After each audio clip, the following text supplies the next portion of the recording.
Okay, hello guys, good afternoon. Nandito po tayo ngayon sa Alanao, Lupi, Camarines Sur. Hello po pala sa aking mga viewers at sa mga followers. Hello po sa inyong guys. Guys, kapag lalakad ko po dito guys sa may Alanao po, Lupi, meron po ako nakita guys na isang bata nagtitinda. Halos nakita ko po guys yung sarili ko po sa kanya kasi maliit pa lang ako guys. Ganyan na po siya. Ayan, tanungin natin ang pangalan. Ano pangalan mo tayo? Adrian. Ha? Jan Adrian. Jan Adrian, ilang taon ka na? 10 po. O, 10 guys, yun sa edad na yun, napakasipag niya, marunong maghanap buhay, lalo na pa kaya kapag lumaki na siya guys, ayan o. Yun yung batang gusto ko sa mga ganun.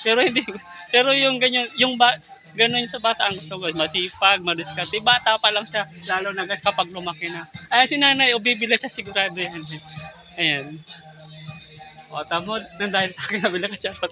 Then siyempre, nag-ano naman ako sa'yo, bibili din ako sa'yo. Ate, thank you po, ate, yung paninda nito, ate, nabawasan po, ate, thank you po.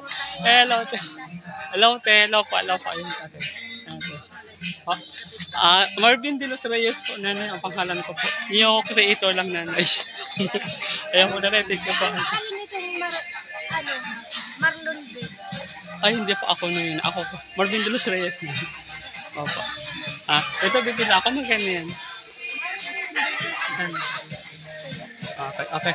Guys, thank you po guys. Sana sa mga katulad nitong bata, ganito din kayo, madiskarte na, masipag. Hindi yung paglaro ang inaatupag, char. Pero sa bata, naturoy paglaro. Pero mas maganda sa bata pa lang madiskarte na sa buhay. Yung nakikita ko yung sarili ko sa kanya.